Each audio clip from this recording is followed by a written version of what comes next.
Bonjour à tous. Alors aujourd'hui, nous avons un Bonjour. aéropage de lecteurs avec, bien évidemment, donc je vais commencer avec Justine et Zoé qui sont là, et qui reviennent avec des nouveaux textes. Et nous avons l'honneur de recevoir Gérard. Gérard Martinez, que vous connaissez puisque on avait parlé des ateliers d'écriture. Et aujourd'hui, nous allons mettre en voix des textes qui nous sont chers. Comme vous voyez, Justine a une grenade à la main avec... C'est la vas-y, Bible montre-nous ton livre. féministe américaine que toutes les personnes qui veulent se rallier à la cause de la liberté devraient acheter et lire. Donc quand tu jettes les mots aux gens, ils réagissent. Aussi. Par cœur, mais c'est pour ça qu'on fait apprendre par cœur aux élèves la poésie et que moi aussi en tant que poétesse, je m'y tiens, parce qu'effectivement, si un jour on m'enferme, au moins il me restera ça. C'est un acte de liberté et de résistance, la poésie. Ouais. Et d'ailleurs, moi je me suis toujours posé la question, ça n'a rien à voir avec ce qu'on va dire, mais Olivier, si tu étais en prison, qu'est-ce que tu ferais? Ben moi, je ferais la même chose que ce que je fais dans la vie de tous les jours, c'est lire et faire du sport, tu vois. C'est vrai. Mais c'est pour ça qu'il y en a qui adorent être en prison, en fait. Ils sont tranquilles et ils ont juste à faire leur quotidien lambda. Par contre, au niveau échange intellectuel et culturel, c'est assez limité, apparemment. Oui, c'est ce qu'on raconte. Mais comme disait Platon, soma sema, le corps est une prison. Et après cette petite citation grecque, donc nous allons commencer par Zoé. Alors parce que je prends bon D'accord. Mais écoutez, très bien. J'espère que Bon, je vais commencer sur une note un peu grave, mais j'espère. Ça y est. Très bien, très bien. Alors, je me suis rendu compte, en fait, en choisissant mes poèmes, que je devais avoir un penchant pour les animaux parce que je suis allée du côté des bestiaires, encore une fois. Alors, la phrase que j'ai choisie, c'est pas vraiment un poème, mais c'est la phrase qui ouvre le film Apocalypse Now de Coppola. Et c'est une phrase qui est dite par le colonel Kurtz, qui est joué par Marlon Brando, au tout début du film. Donc ce film est inspiré de Au cœur des ténèbres de Joseph Conrad, donc il a une dimension littéraire. Et je l'ai choisi pour la mettre en lien avec un autre poème de Jules Renard. Donc voilà la première phrase de ce film. I watched a snail crawl along the edge of a straight razor. This is my dream, this is my nightmare. Crawling, slithering along the edge of a straight razor and surviving. Voilà. Donc ça, c'est cette phrase, cette métaphore de l'escargot qui avance sur la lame d'un rasoir, mais qui survit. Est-ce que tu veux que je passe à l'autre versant ou comment est-ce que tu comptes mener l'échange? Est-ce que tu pourrais traduire cette phrase pour... Oui, bien sûr. Comme ça. Enfin, une traduction comme ça, improvisée. J'ai regardé un escargot ramper le long de la lame d'un rasoir. C'est mon rêve, c'est mon cauchemar. Rampant le long... Excusez-moi, de la lame d'un rasoir et survivre. Ramper le long de la lame d'un rasoir et survivre. Je suis désolé, ça coupe. Est-ce que... Est-ce que ça a coupé pour vous? Non. Ok, parfait. C'est bien. C'est de mon côté. Parfait, merci beaucoup. Alors Zoé, est-ce que tu veux enchaîner avec Jules Renard? Oui, alors j'ai trouvé, c'est pas forcément... j'ai trouvé un poème sur l'escargot qui fait partie d'un recueil qui s'appelle Histoire naturelle. Alors on connaît Jules Renard pour Poil de carotte, mais il a écrit des poèmes sur des animaux que je trouve formidables. Et voilà un poème sur l'escargot. Casanier dans la saison des rhumes, son cou de girafe rentré, l'escargot bout comme un nez plein. Il se promène dès les beaux jours, mais il ne sait marcher que sur la langue. Voilà. Très beau. Encore une fois, vas-y, relis-le oui, encore une fois. Je peux partager mon écran si vous souhaitez, peut-être. Je vous le lis plus lentement. L'escargot. Casanier dans la saison des rhumes, son cou de girafe rentré, l'escargot bout comme un nez plein. Il se promène dès les beaux jours, mais il ne sait marcher que sur la langue. Ouais, super sympa. Génial. C'est qui ça? C'est Jules Marcher que Renard? sur la langue. Oui. Ouais, Oui, je Jules connais. Renard. Ouais. Et c'est vrai qu'on ne connaît Mhm. pas beaucoup cet aspect de son Non. écriture, mais il a Ouais. une Les capacité images comme ça fortes. Ouais. à saisir À des saisir. détails. Ouais. Oui. C'est surtout Death Note qu'on connaît pour ce type de poème sur les animaux, Oui, avec chant de fleurs et chant de fable, mais oui. Et Apollinaire aussi dans son bestiaire. oui. Mais ouais, voilà. Donc ça, Ouais. c'était mon choix. Mon choix Bon, pour très bien. aujourd'hui. Ben, merci beaucoup. Après, on en discutera un petit peu, mais on va laisser la parole à Justine. Alors, Justine, quel est Alors, l'instrument c'est un que tu tiens dans ta main Ndoni. gauche? Alors, est-ce que vous le voyez comme ça? Donc, c'est un instrument africain, c'est une petite harpe. Et j'ai besoin de mes 2 mains pour jouer, puisque du coup, il y a 10 cordes.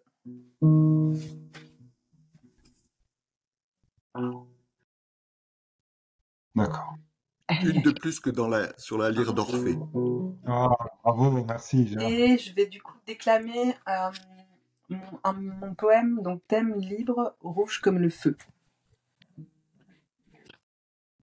Oui, ça c'est un de mes textes. C'est ta composition. Un que j'ai oublié d'intégrer d'ailleurs à Métamorphose, mais qui est réapparu.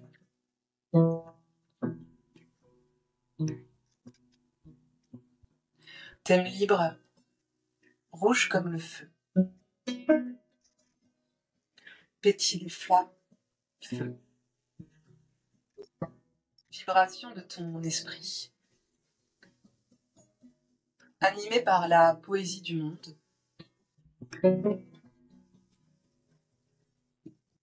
Percute au son du Rincon, exubérance de l'instant endiablé. Joyeux recuerdos de un movimiento. Ta cheminée intérieure n'en peut plus de souffler. Souffler, souffler, souffler. Tu veux t'envoler, trouver le nectar sacré. Immensité de tes désirs étalés. Basket accrochée au macadam de nos souvenirs. Dansant sur les voiles comme on navigue sur les toiles. Réseau. Assaut. Sauter aussi loin que l'on peut l'histoire de toucher les ailes du papillon.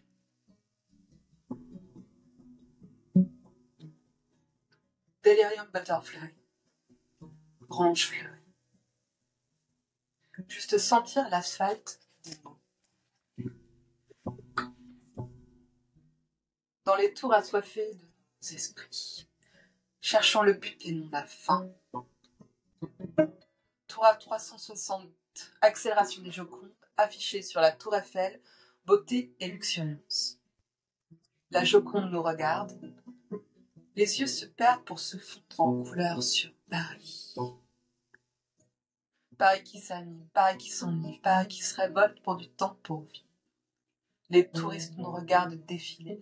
Moi je passe entre les allées, gravis les montagnes, cherche les cœurs qui palpitent. Au tournant comme un volant. Cerf-volant de nos esprits, la scène en jouissance de l'être. Une part de moi brille dans l'au-delà.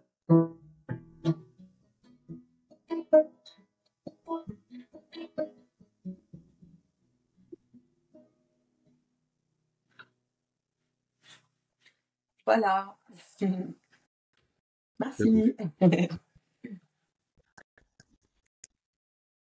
Alors, tu vois, Gérard, la barre est haute. Mais la transition est toute trouvée parce que je vais démarrer avec un poème de Gérard de Nerval qui s'appelle El Desdichado et il y a le lien avec la lyre. Je suis le ténébreux, le veuf, l'inconsolé, le prince d'Aquitaine à la tour abolie. Ma seule étoile est morte et mon luth constellé porte le soleil noir de la mélancolie. Dans la nuit du tombeau, toi qui m'as consolé, rends-moi le Posillipe et la mer d'Italie. La fleur qui plaisait tant à mon cœur désolé, et la treille, où le pampre à la rose salie. Suis-je amour ou Phébus, Lusignan ou Biron? Mon front est rouge encore du soupir de la reine. J'ai nagé, j'ai rêvé dans la grotte où nage la sirène, et j'ai 2 fois vainqueur traversé l'Achéron, modulant tour à tour sur la lyre d'Orphée les soupirs de la sainte et les cris de la fée. C'est sympa. Voilà, Gérard de Nerval. Bravo. Bravo. C'est lui. Et sinon, pour changer un peu, mais c'est un peu lié à la poésie, parce que poésie, je pensais au bateau ivre de Rimbaud, mais j'ai préféré vous lire un extrait d'un roman de Sepúlveda qui s'appelle Le vieux qui lisait les romans d'amour. Et donc, voilà cet extrait. Là, je suis un peu obligé de lire. Donc, Sepúlveda, qui est décédé en 2020, c'est une des premières personnes décédées avec le Covid, était un conteur de génie. Et là, dans ce roman, qui est son premier, il nous embarque dans la forêt amazonienne et nous invite à repenser notre rapport avec la nature. Et comme d'habitude, il donne la parole aux perdants. Assis sur les bonbonnes de gaz, le dentiste et le vieux regardaient couler le fleuve. De temps en temps, ils se passaient la bouteille d'aguardiente et fumaient des cigares à feuilles dures, les seuls qui résistaient à l'humidité. « Merde alors, Antonio José Bolivar, tu lui as cloué le bec. Je connaissais pas ce talent de détective. Tu l'as humilié devant tout le monde et il ne l'a pas volé. J'espère qu'un de ces jours, les Givaros lui enverront un dard. Sa femme le tuera. Elle fait des provisions de haine, mais elle n'en a pas encore assez. Ces choses-là demandent du temps. Écoute, j'avais complètement oublié avec cette saloperie de mort. Je t'ai apporté 2 livres. » Les yeux du vieux s'allumèrent. « D'amour ?» Le dentiste fit signe que oui. Antonio José Bolivar Pronao lisait des romans d'amour et le dentiste le ravitaillait en livres à chacun de ses passages. « Ils sont tristes ?»« À pleurer !» certifia le dentiste. « Avec des gens qui s'aiment pour de bon, comme personne ne s'est jamais aimé, et qui souffrent beaucoup. J'ai bien cru que je ne pourrais pas le supporter. » À vrai dire, le docteur Rubicado Loachim ne lisait pas les romans. Quand le vieux lui avait demandé de lui rendre ce service en lui indiquant clairement ses préférences pour les souffrances, les amours désespérés et les fins heureuses, le dentiste avait senti que la tâche serait rude. Il avait peur de se rendre ridicule en entrant dans une librairie de Guayaquil et demander « Donnez-moi un roman d'amour bien triste avec des souffrances terribles et un happy end. » On le prendrait sûrement pour une vieille tante. Et puis il avait trouvé une solution inspirée dans un bordel du port. Un soir qu'il s'embêtait avec Josefina, une fille d'Esmeralda, à la peau lisse et sèche comme le cuir d'un tambour, il avait vu un lot de livres rangés sur la commode. « Ah, tu lis ?» avait-il demandé. « Oui, mais lentement. »« Et quels sont tes livres préférés ?»« Les romans d'amour, » avait répondu Josefina. Elle avait les mêmes goûts qu'Antonio José Bolivar. Daté de cette soirée, Josefina avait fait alterner ses devoirs de dame de compagnie et ses talents de critique littéraire. Tous les 6 mois, elle sélectionnait 2 romans particulièrement riches en souffrances indicibles. Et plus tard, Antonio José Bolivar Pronao les lisait dans la solitude de sa cabane face au fleuve Margarita. Voilà un petit extrait. Il faudra un autre épisode pour lire la suite, à moins qu'on ait 2 minutes et je peux lire un autre extrait. On prendra le temps qu'il faut. Hein. Ok, je continue alors un autre petit extrait, l'incipit du livre. Avec plaisir. Donc, d'abord, paru en 1992, Le vieil homme qui lisait les romans d'amour de Luis Sepúlveda est un roman captivant, plein d'humour et de tendresse et porté par une écriture imagée et vive. Empruntant la forme du conte, il nous raconte la vie d'un homme bouleversé par 2 grands événements, la découverte de l'Amazonie dans sa jeunesse et celle de la lecture dans ses vieux jours. Tout jeune, Antonio José Bolivar quitte les montagnes péruviennes pour s'établir au cœur de l'Amazonie comme colon, en échange d'une terre à déboiser. Inconscient des difficultés qui l'attendent, comme l'impact de la déforestation, il découvre bientôt un paysage hostile et indomptable. Le paradis promis, ironiquement appelé El Idilio, l'idylle en français, se révèle un enfer. C'est alors que sa rencontre avec les Indiens Shuar, fins connaisseurs de la forêt, change profondément notre homme. En vivant à leur côté, Antonio renonce à tenter de soumettre la nature pour en apprendre le langage. Il découvre alors un univers insoupçonné et poétique. Quant à la lecture, elle sera pour lui un antidote contre le venin de la vieillesse et une consolation par rapport à la solitude. Je vais vite parce que l'extrait attend, donc je plante le décor, El Idilio autour d'une épique consultation dentaire, cernée par la forêt et bordée par les eaux du fleuve Nangarizza, la petite bourgade d'El Idilio, située à quelques jours de marche de la plus grande ville de la région, vit au rythme du passage d'un vieux bateau appelé le Sucre. Ce dernier transporte bien sûr les visiteurs et les vivres, mais parmi les voyageurs figure ce jour-là le fameux dentiste, le docteur Rubicando Loachim dont on a parlé tout à l'heure, complice de notre héros. Sa visite 2 fois par an au village est un événement aussi redouté qu'attendu. Voici l'extrait. Le ciel était une panse d'âne gonflée qui pendait très bas, menaçante au-dessus des têtes. Le vent tiède et poisseux balayait les feuilles éparses et secouait violemment les bananiers rachitiques qui ornaient la façade de la mairie. Les quelques habitants d'El Idilio, auxquels s'était joint une poignée d'aventuriers venus des environs, attendaient sur le quai leur tour de s'asseoir dans le fauteuil mobile du dentiste, le docteur Rubicando Loachim, qui pratiquait une étrange anesthésie verbale pour atténuer les douleurs de ses clients. « Ça te fait mal ?» questionnait-il. Agrippés au bras du fauteuil, les patients en guise de réponse ouvraient des yeux immenses, transpiraient à grosses gouttes. Certains tentaient de retirer de leur bouche les mains insolentes du dentiste afin de pouvoir lui répondre par une grosse et bien sentie. Mais il se heurtait à ses muscles puissants et à sa voix autoritaire. « Mais tiens-toi tranquille, bordel, bats les pattes !» Du passage du bateau, les gens n'attendaient rien d'autre que le renouvellement de leurs provisions de sel. Bon, voilà. Alors, on pourrait continuer, mais... Mais écoute, c'est tellement bien lu et tellement agréable que on a envie que ça continue. Mais c'est bien. C'est un beau livre. Très beau livre. Merci, Vera. Et je vais me tourner vers Justine parce que je veux pas que tu sois venue avec tes grenades et que tu en lances pas une. Est-ce que je vais me faire tirer dessus par l'Empire américain ensuite ou ça va quand même? Je peux continuer à faire de l'explosif poétique tranquillement ou ça va hein? Ok. Non, mais ça veut rien dire. Alors, ça veut rien dire. Non, c'est vrai qu'il est intéressant ce recueil de poésie. Je connais pas bien la poésie féministe américaine, donc bon, je découvre en même temps. Alors là, de quoi? Quel est l'auteur? Là, en fait, c'est un Quel est recueil l'auteur? de poésie féministe, donc c'est une anthologie de poèmes. Donc là, alors là, la personne que je vais lire, c'est Audre Lorde. Vous connaissez, ouais? Ouais, ok. Ouais. Alors, et quand le soleil se lève, nous craignons qu'il ne dure pas. Quand le soleil se couche, nous craignons qu'il ne se lève pas au matin. L'estomac plein, nous craignons une indigestion. L'estomac vide, nous craignons de ne plus jamais manger. Aimer, nous craignons que l'amour s'évanouisse. Seul, nous craignons que l'amour jamais ne revienne. Et lorsque nous parlons, nous craignons que nos mots ne soient pas entendus, pas accueillis. Mais quand nous sommes silencieuses, nous craignons encore. Alors, il vaut mieux parler, en se rappelant que nous n'étions pas censés survivre. Moi. Zoé, toi, tu as étudié? Tu l'as étudié, cette poétesse? Non, je l'ai pas étudié, mais oui, c'est un peu la figure de proue du féminisme américain.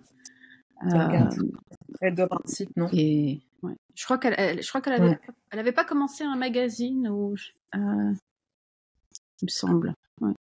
Ouais, alors du coup, dans ce recueil-là, qu'est-ce que j'ai sélectionné? Il y a les restes qui me semblaient intéressants.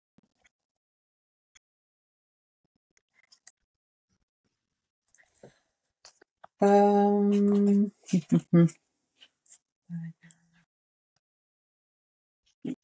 ai trouvé un, mais vas-y si tu veux. Moi... Ok, alors les restes, ce qu'il reste. Après les barreaux et les portes et l'avilissement, qu'est-ce qu'il reste? Après les verrouillages, les déverrouillages, les bouclages, qu'est-ce qu'il reste? Enfin, tu vois, après les chaînes qui s'en mêlent dans le gris de notre matière, après les barreaux qui restent plantés dans le cœur des hommes et des femmes, qu'est-ce qu'il reste? Après les larmes et les déceptions, après la solitude, l'isolement, après les veines ouvertes et le lourd nœud coulant, qu'est-ce qu'il reste? Tu vois, après les baisers de l'intendance et le blues du vire ton bordel, après que l'arnaqueur a été arnaqué, qu'est-ce qu'il reste? Après les steaks hachés à la mort et les hordes de gros bras et le gaz lacrymo, après les flics et les enclos et leurs conneries, qu'est-ce qu'il reste? Tu vois, quand t'as compris qu'on peut pas faire confiance à Dieu, quand tu sais que le psy est un dealer, le mot un fouet et l'insigne est une balle, qu'est-ce qu'il reste? Quand t'as compris que les morts marchent encore, que tu réalises que le silence parle, que dehors et dedans, ce n'est qu'une illusion, qu'est-ce qu'il reste? Enfin, tu vois où est le soleil, où sont ses bras et où sont ses baisers. Il y a des traces de rouge à lèvres sur mon oreiller. Je cherche. Qu'est-ce qu'il reste? Enfin, tu vois, rien n'est figé, rien n'est abstrait. L'aile d'un papillon ne peut pas s'envoler. Le pied qui m'écrase est une partie d'un corps. La chanson que je chante fait partie d'un écho. Qu'est-ce qu'il reste? Tu vois, l'amour est spécifique. Est-ce que mon esprit est une mitraillette, mon cœur une scie à métaux? Est-ce que je peux rendre la liberté réelle? Ouais, carrément. Qu'est-ce qu'il reste? Je suis au sommet et en bas d'une nymphéie hiérarchie. Je suis amoureuse de la terre depuis les temps anciens. Je suis amoureuse des perdants et des rires. Je suis amoureuse de la liberté et des enfants. L'amour est mon glaive, la vérité ma boussole. Qu'est-ce qu'il reste? Ouais, c'est clair. Merci, très belle traduction. J'aurais pu le faire en anglais, mais... Et il y a pas... C'est traduit du collectif Case Rebelle. Donc je sais pas qui est l'autrice. D'accord. D'accord. Non, c'est magnifique. Un commentaire sur ce que vient de lire Justine, Gérard, Zoé? Très beau. C'est efficace, en tout très cas. bon choix. Ouais. Et Justine, j'ai une question pour toi. Qu'est-ce qui reste alors? Je sais pas, qu'est-ce que je pourrais dire à tout ça? Bah, un peu justement tout ça, des souvenirs étalés sur des kilos de feuilles. Qu'est-ce qu'il reste d'une vie vécue, beaucoup de choses qui nous traversent. C'est marrant de voir comment avec qu'est-ce qu'on garde en fait de nombreuses aventures, de voyages, d'histoires d'amour. Et effectivement, c'est presque des fois la feuille qui conserve un peu tout ça et des traces en nous. C'est vrai, c'est vrai. Et toi, Zoé, qu'est-ce qui reste? Moi, non, je pensais à Audre Lorde, en fait. Enfin, excuse-moi, mais et à ta question par rapport à Audre Lorde, qui était, je connais pas très bien son travail, mais c'était une activiste et elle a notamment beaucoup milité pour les droits civiques aux États-Unis, les droits des femmes. C'était une femme noire américaine, lesbienne et poétesse et activiste. Et je pensais plutôt qu'est-ce qui reste de son héritage à elle, de son action aujourd'hui, comment est-ce que c'est démantelé par ce qui se passe en ce moment. Enfin, je ne sais pas si on amène la conversation de ce côté-là, mais ce qui reste, voilà, c'est ce travail-là, en fait. Et ça, c'est plus... Le travail des féministes américaines, c'est sûr qu'actuellement, ça doit être bien douloureux pour elles de voir ce qui est en train d'être fait. Mais je pense que les contributions artistiques, elles sont plus pérennes que... Enfin, il n'y a pas plus pérenne qu'une contribution artistique, je pense. Mais je suis bien d'accord. Et finalement, qu'est-ce qui reste? La littérature est une des raisons de plus de faire de la littérature, de lire, d'écrire, parce que c'est ce qui restera. Il restera dans les livres d'histoire, malheureusement, la violence et les meurtres. Tu vois, c'est quand même essentiellement ça, l'histoire. Une succession de guerres c'est aussi ce que les puissants réécrivent, l'histoire, malheureusement. Voilà. Écrite par les puissants, écrite par les vainqueurs, qui établissent la chronologie de la violence annoncée, mais la littérature, elle a les moyens justement de nous rendre libres quelque part. Même si c'est que comme Spinoza, hein, on est libre dans sa tête. C'est la technique. Alors moi, bien évidemment,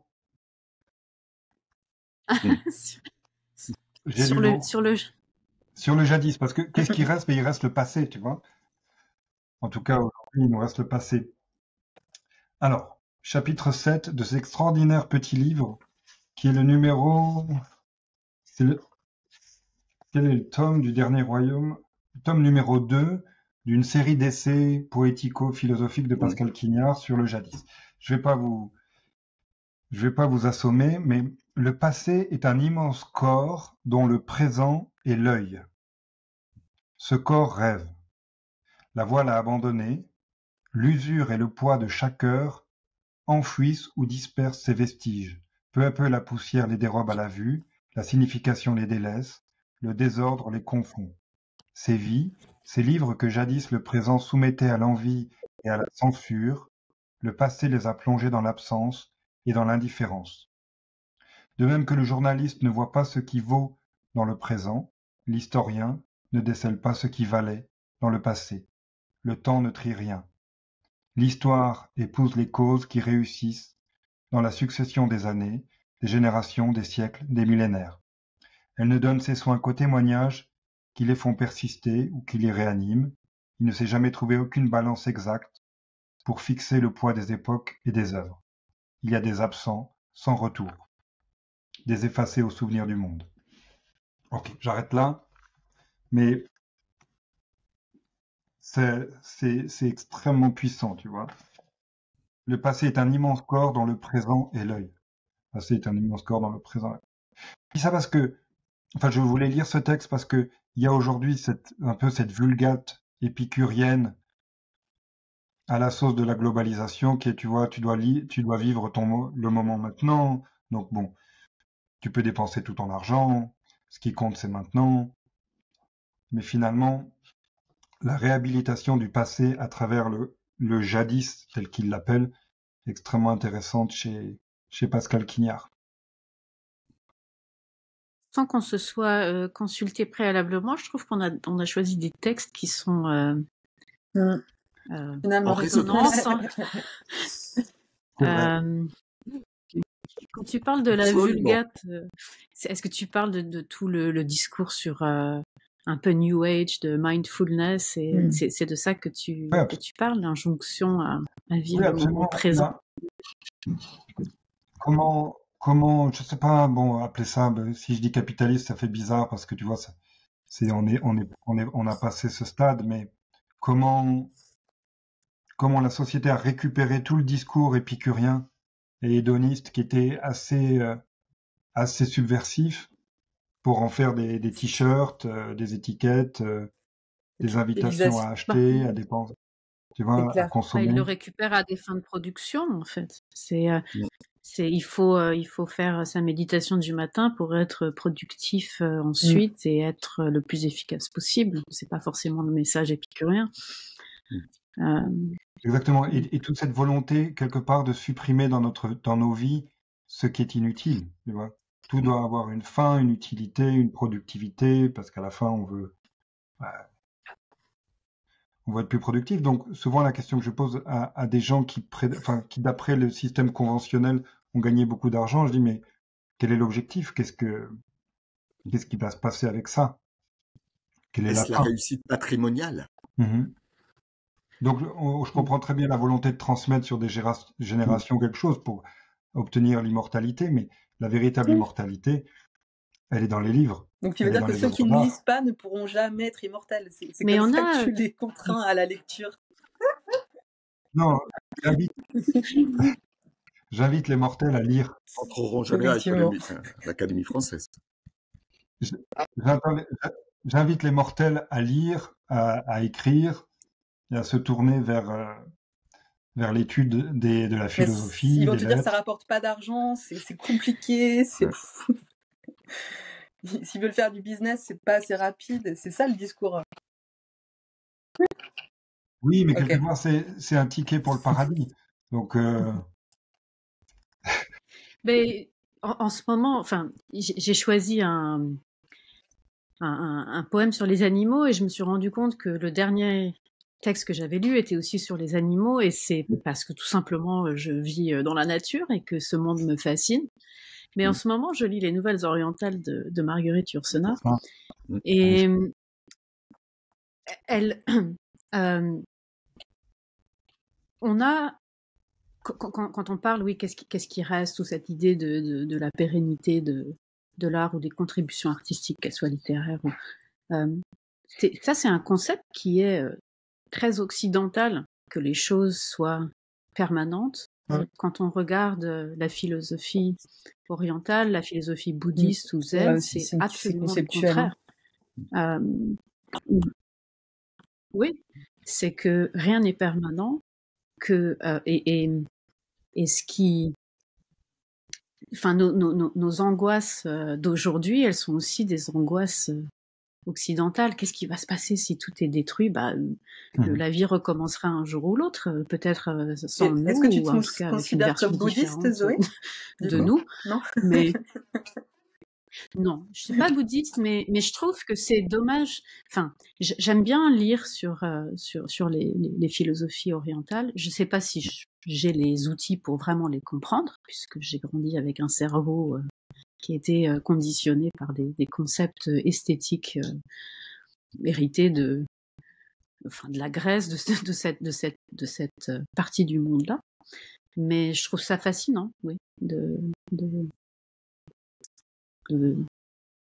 c'est marrant quand tu le détailles, enfin tu le présentes de cette manière-là, j'ai l'impression qu'il y a un côté un peu bouddhiste justement de la pensée quand je te compare à Alexandra Davinil en fait. Et peut-être aurait dit la même chose. Ne vous inquiétez pas, de toute façon, si la guerre doit arriver, elle arrivera et. Non, mais je suis très inquiète. Ça, mais je pense que il y a dans la nature, par exemple, l'image d'Apocalypse Now et de l'escargot qui on est en permanence, qu'on s'en rende compte ou pas, à 2 centimètres d'un désastre absolu, que ce soit une guerre ou que ce soit un accident de voiture. C'est la nature de notre existence. Et l'idée que cet escargot avance sur une lame de rasoir, mais que finalement il survit, c'est une image qui est assez... Il faut quand même beaucoup lubrifier. Absolument. Pardon d'être aussi il y a un espoir. Il y a quand même un espoir de finalement on a la capacité à se réinventer. Ça vient avec l'escargot. C'est compris dans l'escargot là. Ouais. Je vais devoir. Mais c'est dans la nature qu'on voit ça. Voilà. Mais c'est une très belle conclusion qui conclut un petit peu tout ce qu'on a dit, enfin tout ce qu'on a lu avec ce beau texte de Gérard. Je l'ai jamais lu, il faut que je le lise, Gérard. Tu m'en parles de temps en temps. J'essaye. C'est pour le Veda. Tu vois, j'en lis quelques pages aux élèves et certains l'ont lu, et ben c'est bien, ça me fait plaisir. Eh bien, donc, soyons comme des escargots sur le fil du rasoir, mais pas comme Kunst, parce qu'à la fin, ça me fait dire. Et soyons comme les escargots sur le fil du rasoir. De toute façon, l'espoir est là. On y arrivera. Et continuons à pousser notre rocher. Exactement. Oui. Il n'y a pas le choix.